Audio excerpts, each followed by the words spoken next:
Welcome to the Electoral Commission of Queensland's webinar about how you can determine when electoral expenditure is incurred. This is going to be important for all election participants. When you incur electoral expenditure will affect your real-time disclosure obligations, as well as what expenses count towards your election expenditure capped amount. This webinar has information for candidates, groups of candidates, registered political parties, third parties, and agents in the upcoming 2024 local government election in Queensland.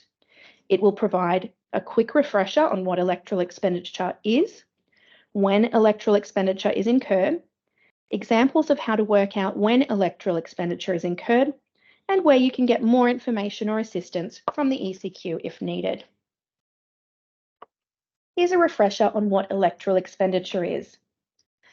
Electoral expenditure is incurred for a campaign purpose and includes the costs of designing, producing, printing, broadcasting, or publishing any kind of material for a campaign purpose, for example, ads for cinema, radio, TV, or the internet, direct marketing emails or mailouts, flyers, billboards, brochures, signs, or how to vote cards, the distribution costs for election material, costs of opinion polling or research, or fees for contracted services related to any of the above. If you do need more information about this topic, please head to our webinar called Incurring Electoral Expenditure. There we go into more detail about what is and is not electoral expenditure. So when is electoral expenditure incurred? It's incurred when the relevant goods or materials are first used for a campaign purpose during the capped expenditure period. The date the expenditure is invoiced or paid does not matter. When we hear about incurring expenditure, we might naturally think to check an invoice or receipt for a date. However, for electoral expenditure and your disclosure and cap obligations, electoral expenditure is incurred when the relevant goods or materials are first used for a campaign purpose during an election's capped expenditure period. If you're not familiar with what a capped expenditure period is, or you need a refresher, please check out our webinars on electoral expenditure caps for more information. To illustrate this, let's have a look at this example. A potential candidate orders and pays for the design and production of 100 posters for their campaign in July of 2023. The posters are delivered in August 2023, and the candidate's team places them around their council division starting on the 22nd of September 2023. The electoral expenditure is incurred on the 22nd of September 2023 because that is when the election materials are first used for a campaign purpose, and it is inside or during the capped expenditure period. So what about when goods are to be used in more than one election? Sitting councillors who have campaigned before or other election participants who have been involved in more than one election might have election materials that they are using in more than one election.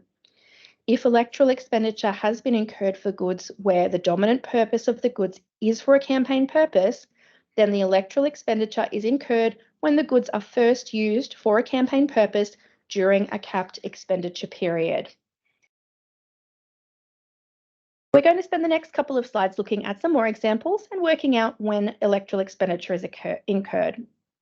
So Councillor Jim has campaigned in several local government elections. He is planning to reuse the signs and corflutes made in 2020 for the 2024 local government elections. On the 23rd of January 2024, Jim and volunteers distribute the signs and corflutes around his local government council division. Even though the goods were paid for and delivered in 2020, the electoral expenditure is incurred on the 23rd of January 2024. This is because the 23rd of January is when the goods are first used for a campaign purpose during a capped expenditure period. Here's another example. Bob hired Sue from Sue's Graphics to design a selection of social media images to be used to promote Bob's mayoral campaign. Sue works hard during the winter of 2023 to create some great promotional images. She invoices Bob half the cost before she starts work in May 2023, and the rest of the cost when she delivers the image suite to Bob on the 16th of December 2023. Bob first posts one of Sue's images onto Facebook on the 4th of February 2024. He boosts the image using Facebook ads. So when did Bob incur electoral expenditure for Sue's graphic design and the social media images? Let's take a moment to consider this information. When do you think the electoral expenditure was incurred?